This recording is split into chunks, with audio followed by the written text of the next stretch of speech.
प्रभु यीशु मसीह के अति सामर्थी नाम में आप सबों को एक और बार जय मसीह की। अजीजों, आज एक खास संदेश मैं आप सबके साथ बांटना चाहता हूं और मैं चाहता हूं ध्यान से इस संदेश को सुने। और मैं विश्वास करता हूं आज परमेश्वर कईयों के विश्वास को बढ़ाएगा, कईयों की आशा को उसके प्रति बढ़ाएगा। आज के मनन का भाग हमने लिया है रोमियो की किताब अध्याय 15 और उसकी 4 और 5 आयत। लिखा है, जितनी बातें पहले से लिखी गई वे हमारी ही शिक्षा के लिए लिखी गई कि हम धीरज और पवित्र शास्त्र के प्रोत्साहन द्वारा आशा रखें। धीरज और शांति का दाता परमेश्वर तुम्हें वरदान दे कि मसीह यीशु के अनुसार आपस में तुम एक मन हो जाओ। अजीजों, परमेश्वर का वचन ये कहता है कि प्रभु परमेश्वर ने आपको मुझे पवित्र शास्त्र बाइबल दी और ये पहले से आपके लिए मेरे लिए लिखी गई।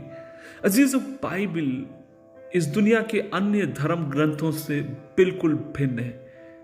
उसका बड़ा कारण यह है क्योंकि अधिकांश जो धर्म ग्रंथ लिखे गए किसी एक व्यक्ति के द्वारा लिखे गए और एक स्थान पर शायद हो सकता है लिखे गए, लेकिन परमेश्वर का वचन जब आप और मैं बाइबल पढ़ते गए, एक बात आप और मैं पाते हैं और वो यह है कि बाइबल 3 अलग अलग महाद्वीपों में लिखी गई, एशिया, अफ्रीका, यूरोप। और जिन लोगों ने इसको लिखा वे लोग 40 से अधिक लेखक थे।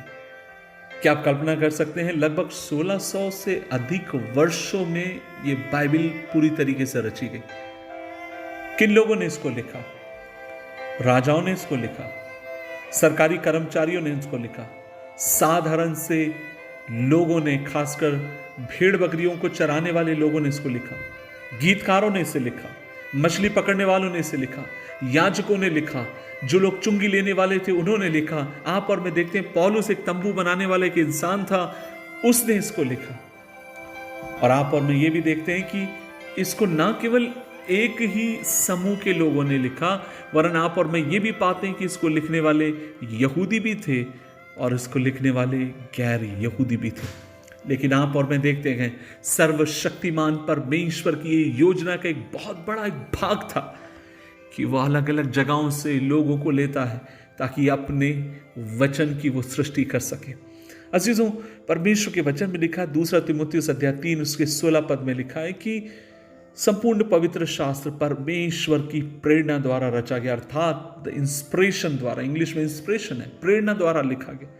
और जब आप और मैं उस शब्द को वास्तव में समझने की कोशिश करते हैं तब आप और मैं जानते हैं प्रेरणा का मतलब वहां पर जो पौलुस कहना चाहता वह है परमेश्वर की श्वास। जैसे परमेश्वर ने आदम के भीतर अपनी श्वास को फूका और आदम जीविता प्राणी बन गया, ठीक उसी प्रकार परमेश्वर ने बाइबल के लिखने वालों के मनों को उभारा। परमेश्वर ने अलग अलग लोगों के दिलों को उभारा और अपने श्वास को उनके जीवन के भीतर फूका कि वे जीवित है, परमेश्वर के वचन को वे लोग लिखने वाले हो सके। अजीजों, मैं एक और बात आपसे कहना चाहता हूं। जानते हैं कि पवित्र शास्त्र का रचयिता और कोई नहीं, पवित्र आत्मा। और जब पवित्र आत्मा ने इसे लिखा, उसने अपनी भावनाओं को, अपने स्वभाव को उसमें डाला और उसने साधारण से लोगों को इस्तेमाल किया। 2 पतरस अध्याय 1 उसकी 21वीं आयत में आप और मैं पढ़ते हैं कि परमेश्वर के पवित्र जन पवित्र आत्मा की प्रेरणा के द्वारा चलाए गए और उन्होंने इसे लिखा।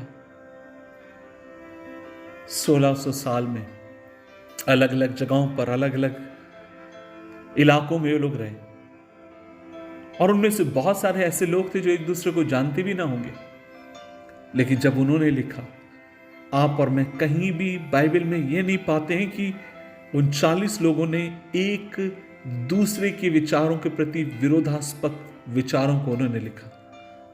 हां, यह बात सच है कि उनका संदर्भ बदल गया, उनका कॉन्टेक्स्ट बदल गया, लेकिन आप और मैं एक बात पूरी संपूर्ण 66 किताबों के भीतर पाते हैं। 1600 सालों में जिन्होंने लिखा, 40 लेखकों ने जिन्होंने मिलकर लिखा, उन सब में एक बात पाते हैं, उन सब ने यीशु मसीह की ओर केंद्रित किया।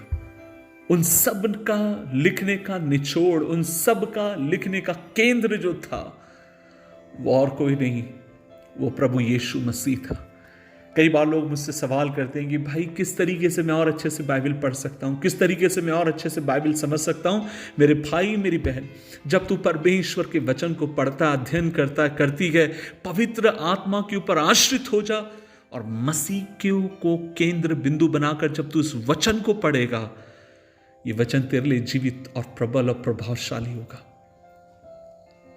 हमेशा मैं प्रार्थना करता हूं, प्रभु जी मेरी आंखों को खोल के मैं व्यवस्था की लिखी हुई बातों को पढ़ सकूं, क्योंकि जब जब मैं इस वचन को पढ़ता हूं, जब जब मैं इस वचन को मनन करता हूं, ये वचन मुझे ताकत देता है दुनिया में लड़ने के लिए, अविश्वास से लड़ने के लिए, शैतान से लड़ने के लिए, परिस्थितियों से लड़ने के लिए मुझे ताकत प्रदान करता है। कई बार मैंने इस बात को कहा, आज मैं फिर कहना चाहता हूं, मुझे अगर सबसे ज्यादा अगर परमेश्वर के ऊपर अगर और उसके वचन के ऊपर अगर मेरा विश्वास बढ़ा, वह समय था सन 2012 में 16 जुलाई से लेकर 29 जुलाई के बीच में मैं नागपुर शहर में था। 29 जुलाई को मेरी प्रिय माँ इस दुनिया को छोड़कर प्रभु के पास चले गई। मैं उसकी सेवा के लिए वहां पर था और मुझे अभी भी याद है, धीरे धीरे वो कोमा में जा रही है, वो मृत्यु की शैया के निकट पहुंच रही है और डॉक्टर्स ने हमें पहले से कह दिया था इनके बचने की कोई उम्मीद नहीं।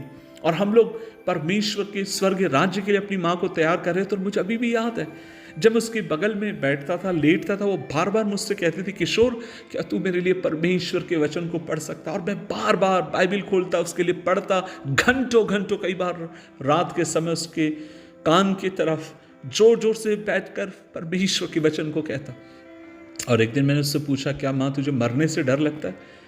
और तब उसका उत्तर आज भी मेरे कानों में गूंजता। और उसने मुझसे कहा, किशोर मैं मरने से नहीं डरती हूं, लेकिन जितना अधिक इस वचन को मैं सुनती हूं, उतना अधिक मेरा विश्वास और अधिक बढ़ता चला जाता है। सुबह के समय यदि आप अपने विश्वास को लेकर स्ट्रगल कर रहे हैं, आपके जीवन को लेकर अगर आप संघर्ष में हैं, आज सर्वशक्तिमान परमेश्वर आपसे कहता है, अगर जब तू इस वचन को पढ़ेगा, मेरे जीवन की श्वास तेरे जीवन में फूकी जाएगी और तू मेरे वचनों को समझने पाएगा।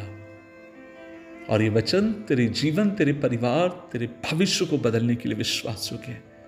दुआ करें, प्रभु जी इस वचन के लिए धन्यवाद, अनुग्रह दे कि हम तुझ पर और अधिक विश्वास करें, तेरे वचन पे विश्वास करें।